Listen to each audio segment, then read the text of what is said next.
Wow. Wow. Well, I've been listening to everyone's opinions and thoughts about the film, Star Wars, and my goodness, people get so they forget to enjoy something. They go in looking for controversy, they go in looking for a problem, they go in looking for something just negative all the time when it comes to just enjoying something. Now, moving a moving ahead, you're faced with a situation now that you probably didn't want to be in, because now the movie's going in the direction that they want to go, but you won't let it. You want to keep hating the film, and it's just retarded. If you don't want to like Star Wars, don't watch it. But I'm gonna watch the direction that they're going in. I had no problems with this film's direction whatsoever. Now let's break down the performances. Poe Dameron, Oscar Isaac played a great performance as Poe Dameron, as this could have been the new Han Solo character, as he was take charge. He was gung ho. He's the one that had the biggest arc, because he might be the new leader of the resistance. So it was very important to show Poe Dameron doing the things that he was doing, as you know, as the flyboy pilot that he was.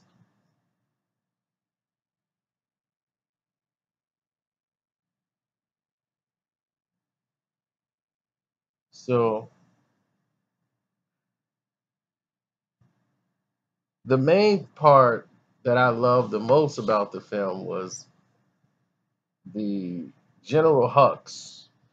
General Hux was great in his performance. I thought he was underutilized a little bit in The Force Awakens. We were just getting introduced to him, but he was front and center in this one a lot. I thought they would probably kill him off early on, but no, he was great and very essential, as you need a guy like that to serve and get orders done and military strategies and things. He was very good at what he did. And then uh, I would say Princess Leia, Carrie Fisher. It's almost a even greater tragedy that she died, because this was like one of her best performances as Leia.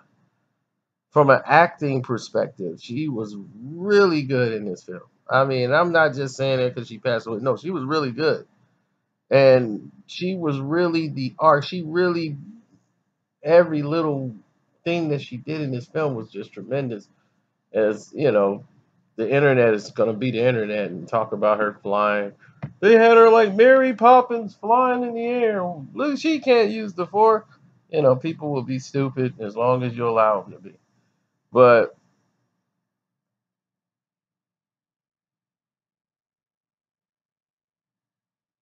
Princess Leia and General Leia, she played the role of an exhausted woman. She was exhausted from all of this. She kept fighting and fighting, and she didn't mind if she couldn't take it anymore.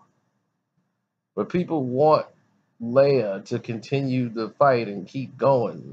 She's the one that was leading the movement, as everyone else around her had basically perished or became old and died fighting the fight. So now, with her departure, I think in the next movie we'll see Poe take more of a charge, and her daughter is one of the survivors, who's going to be in episode 9. It was good to see her have more of a vocal role. We'll see what greater role she plays in the ninth installment of the film. Then you have a new situation developing as you saw the character of Rose. Here's here's what I wanted to say about the Rose character. Rose was great. The actor and the actress, whether who played Rose, was great. She was great in her performances. She landed you know, all of her notes and everything. She landed the plane. She was excellent. It's just that the scenes that they had her do, like that whole casino thing, just took away from the movie, period. It just took you away from everything, and it shouldn't have done that. It should have felt like it was connected, but it didn't. It distanced you from the rest of. It was like a total distraction, and that didn't need to be. Should have been edited a lot better. But they wanted to do a complete message and all of these things. But overall, her performance was solid. It was very good. I loved her performance as Rose. It was the actual, that whole scene is what I didn't like or appreciate. Or if there's any scene they could have cut, that could have been it. Now the character of Finn, okay. Now I think in this film Finn took a back seat. I wasn't really happy about. I think they didn't know what to do with his character. So the Finn character is just there, and it's like it was tragic because they was like, look, the story's not really about Finn. Everybody knew them as a team, Ray and Finn, but this part of the story, he's just kind of recovering. So Finn's kind of on the back burner, and John Boyega, he at first I was like, this is an absentee job for him, but as I watched the film a couple of times, I'm starting to see like this is the direction for the character. They wanted him to kind of be in this area or zone that he's in because he's not really sold into the rebellion. Still, people forget that he wasn't sold into the rebellion in The Force Awakens, even after they went to the planet and did all these things. He was there for Rey, and nobody else really remembers. So when he woke up, he was still in the same mode. He wasn't bought into this. He woke up and they were still chasing him, the First Order. He's still trying to escape and find Rey. That's the only thing that was into him, until the end where he buys in finally to the rebellion and says, no, we could stop them and this, and we could do it. People are going to believe. He started to have hope and believe in the actual rebellion, and it became more than just Rey. He finally sold in and actually became something that they thought he was already. Well, the Rose did. Now, Luke. Luke to me was unbelievable. The people forget that Mark Hamill can act. He's very good. As far as the animation, you saw with him play the Joker, he's good with the voices and everything. But Mark Hamill is a great actor. He's really good. And when you give him something with this range of emotion that he has to show from different paths and him being this pessimistic old man, like if he had to write it, he would have never had him in this way. And people take that as he hated the fact of what happened to Luke. Listen to what he said. He hated the fact. He didn't like, he was just shocked because he never saw Luke being this way. And the whole approach, he understood it when it was done because when he went to have the discussion about the character, this is what it was about.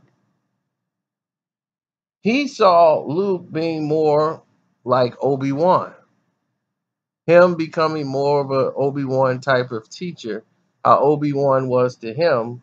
He saw that. But Ryan is like, we saw that movie. This Luke or this part we have not seen. A bitter, pessimistic Luke at the Jedi, the Order, and everything. He just like, I'm really surprised that this is how you see Luke. You know, it just really blew his mind. Colin, Luke was not supposed to die. That was another thing. Luke Skywalker was never supposed to die in this one. It was his fate was uncertain. They were talking of bringing him back in 9. Once Colin wasn't there anymore, Colin and Luke and Mark Hamill has actually spoken to each other about the character and his direction for part 9. And he liked the direction. They were on the same page as far as what was going to happen in part 9. So he was like, okay, this is where I think you, Colin, you understand it a little bit, but now Colin's out. It was like, okay, that's gone. So the Mark Hamill character is also gone, Skywalker. And I don't think Luke knew what had actually happened in the film because this was some of these guys' first time seeing it at the premiere.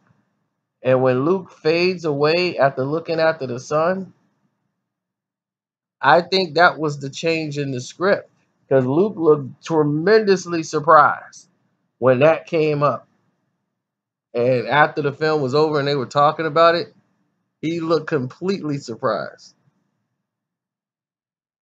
that they wiped out the character.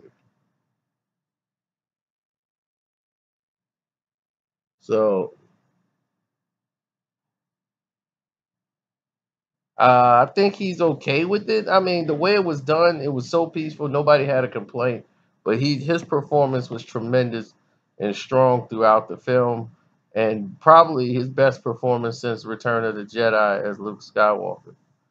I mean, he was good in the rest of them, but he really stood out in this one. Um, Ray. Now, this is where the scenes come in and there's reshoots and shoot shots done early, shots done late, where it looked like she's overly emotional. Daisy Riley, she's definitely over emotional sometimes, and I'm like, I don't really get his energy. You know, like I'm trying to like figure him out a lot of the times, and I'm like, I mean, figure her out. Like she's overly emotional. Like she's really broken up after just being okay. Then like she's connected to the force and she immediately goes to crying. You know, I want to know, why did you kill your father? Why did you do this? And he's like I'm like, that's his dad. They got their own. Why? I want to know. I was like, you only met Han for like what? A couple of hours? You can't be this attached. So her performance, I'm gonna give it. I won't say it was better than it was in The Force Awakens. She was great. I think the editing didn't favor her too much because it made things, threw off the acting and the pace a little bit with her. But I had no problem with her.